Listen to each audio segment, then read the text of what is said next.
Alright, good morning mga bossing. Ito, gagawin natin yung TMX 155 Di Platino na 2000 model. Ano Uncle? 2000 model ba to? Ayan, 2000 model. Ibababa natin yung makina at sabi ni Uncle, tignan natin kung anong mga dapat palitan dito. Hindi naman siya gaanong kaingayan yung makina. Ang pinakamaingay lang dito bandang clutch side. Tapos dala ni Uncle yung stock na block niya, paparibor daw natin kasi yung nakalagay na block is replacement. So gusto nang kayo ibalik natin yung original dahil standard pa yon, paparibor lang natin. Alright, tignan pa natin kung anong problema sa loob ng makina. Kung may gewang yung sigunyal, papalain natin. Check natin yung connecting rod kung may tama. Tapos yung mga transmission, titignan din natin yan kasi ilang beses na daw nababaya ang makina niya. Oh hey, good morning Uncle. From Tayog, Pangasinan. Ayun po si Ante. Good morning Ante. Yan. Okay, baba natin tong makina ng Uncle. Uncle, ano nanagan mo? Kiyong sir. Ha? Kiyong. Kiyong. Yan, Francisco. Si Uncle Kiyong Francisco. Good morning from Tayog. From Santo Domingo. Santo Domingo, Tayog, Pangasinan. Okay, so ito si brother. Yan si Dave. Ayan yung ating pamangkin. Tinuturuan natin magmekaniko habang bakasyon para mga kabro, may extra income siya. Yan. Baklasin natin to. Baba natin yung makina.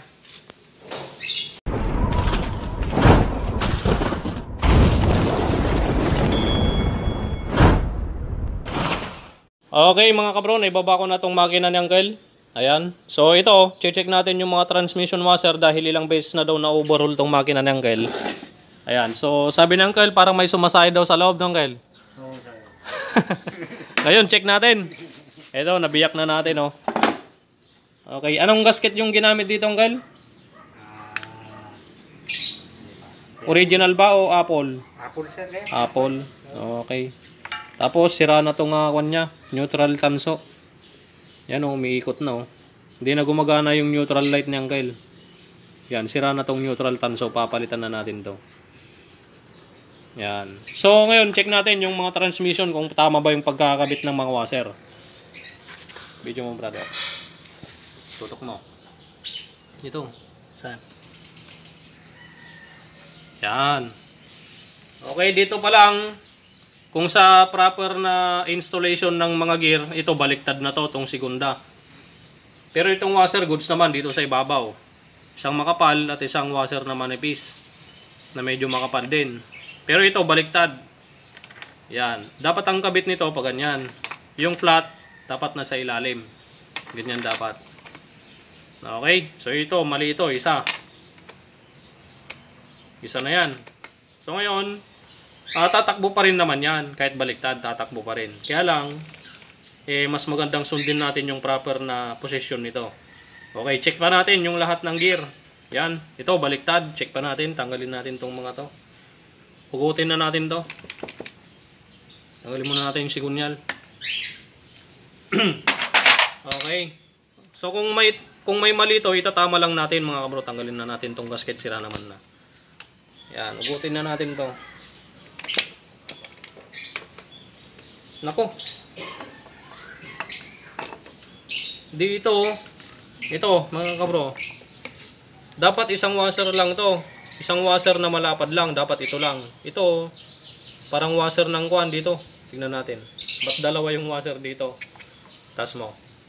Yan, dalawa yung washer na nakalagay, ganyan oh. Isang malapad, tsaka isang manipis ito. Mali yung posisyon nitong washer na to. Hanapin natin dito. May bushing yan. Tapos dito may washer dapat. O, walang washer dito. Ibig sabihin yung washer dito, nilagay nila dito sa ibabaw ito. Yan. Ito yung na-miss nila. Dapat itong washer na to, dapat nandyan. Tapos, bushing. Tapos, idle gear. Tapos, yung malapad na washer. Okay, tatandaan nyo, isa lang yung washer dito mga kabro. Itong malapad lang na to. Yung isang washer na nandito kanina na manipis na maliit, ito yun. Dito dapat nakaposisyon yan, hindi dito sa ibabaw nito. Yan. Dalawang washer ang mali. Dito. Okay, dito naman, goods naman. Okay, dalawang washer yung Isang washer ang maling kabit, tsaka isang gear. Baliktad. O, tignan natin itong main shop. Check naman natin ito. Idle gear. Okay, goods. Goods yun. Dito, goods din. Yan, goods din to. Dito naman, goods din. Yan, may spline washer siya dyan sa ilalim ng segunda. Okay, yun lang ang one niya. Yun lang ang medyo pumalpak ng konti. Yan. Tanggalin na natin tong kick axle. Ito, may washer to dito sa ibabaw na maliit. Yan. Very good to. Ayos. Yun lang sa may counter shop nagkatalo.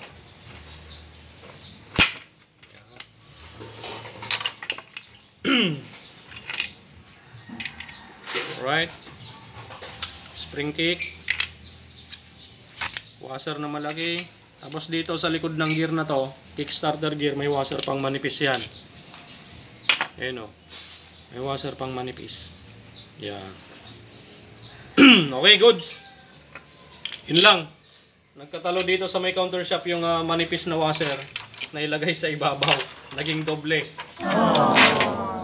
Okay na. So, check pa natin to. Parang may bitak itong kanyang kwan. Excuse me po. Itong crankshell, parang may crack kanina. Nakita ko dito sa bandang likuran. Ito. Punasan nga natin. May bitak. Sila. Nalaglag na yung bearing. Ito. Yan, kitang-kita. Oh. May bitak tong crankshell. Napakahaba hanggang dito. Hanggang dito. Kung kakapain mo, sasabit talaga yung daliri mo, mararamdaman mo. Talagang bitak. Okay. Bawasan na ay linisan natin to para makita natin. Ayun oh. Bitak talagang gal.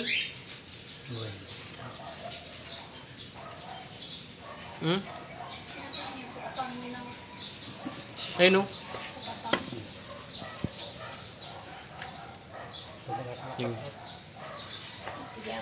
Focus ka. Yun. Oh, bitak. Hanggang dito. Sa baba. Bakit kayo nabitak to?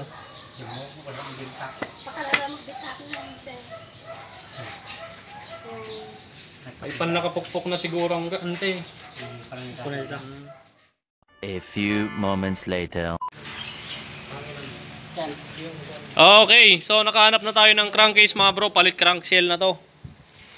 Yan, ito na po yung nagpalitan ng kel. Yung nakita nating may crack na napakahaba. Ayan. So, bumili tayo ng parts out. Naghanap tayo ng parts out at nakahanap tayo sa bandang Barangay Panse. Barangay Panse, Ramos, Tarlac. Ayan, ito nahanap natin. Bali may kausap si Brother Fern kanina. Contact niya. Ayan, tinakbo na nila kanina. Ito. Brian Gaspar, shout out from Panse. Ayan, kabro, Brian Gaspar, salamat. Buti na lang may extra ka dyan. Ito. Nabili natin sa kanya. Pang TMX 155 din to. At syempre, yung stock niyang kay lost thread din to. Yung thread dito. Yung mahabang tornilyo, lost thread. Buti na lang ito. Medyo goods pa. Yan. Paglabas nito. Yan. Goods pa naman lahat ng thread nito. Standard pati yung sa may footrest. Standard din. Very good. All stock na. Yan. Okay na. So nagpalit na rin tayo ng spring kick na bago. Yan, lagay na natin yung bagong counter shop. Bumili tayo ng bagong counter shop dahil may tama yung dating counter shop niya.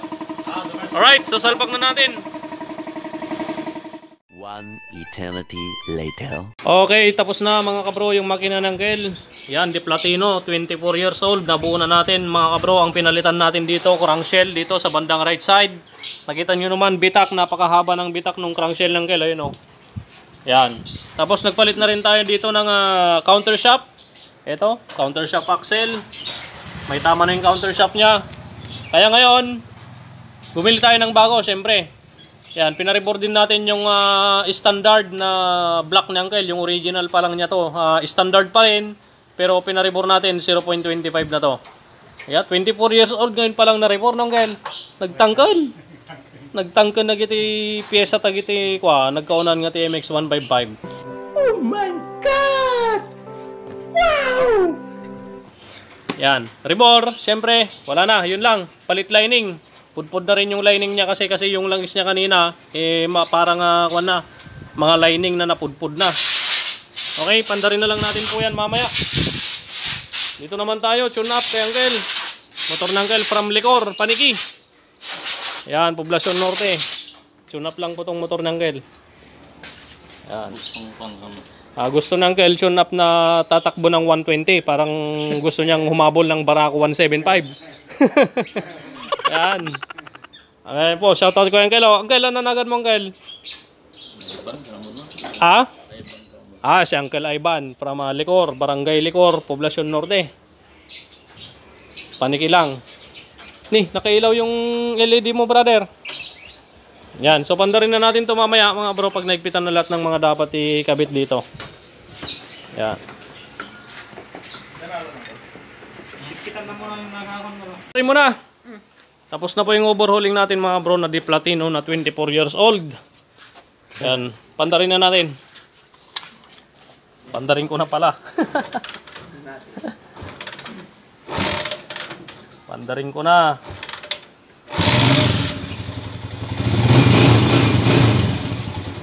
Ayan o. Suwabing suwabe mga kabro. 24 years old. TMX 155 Di Platino. Wow.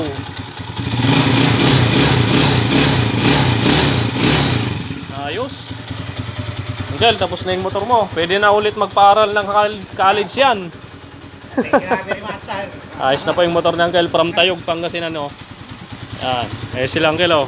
From Carino. Ay, Carino. Licor pala. Motor mo din yan, boss?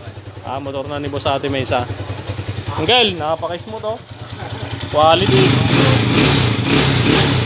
Yan. Parang brand new yung andar niya. Pero wag nyo munang babarurutin kasi bagong rebor. Takbong pogi lang. 40, ganun. Tapos naka-sidebar ka, naka-sidebar pa. Yan o, napakaganda ng andar o. Ayos.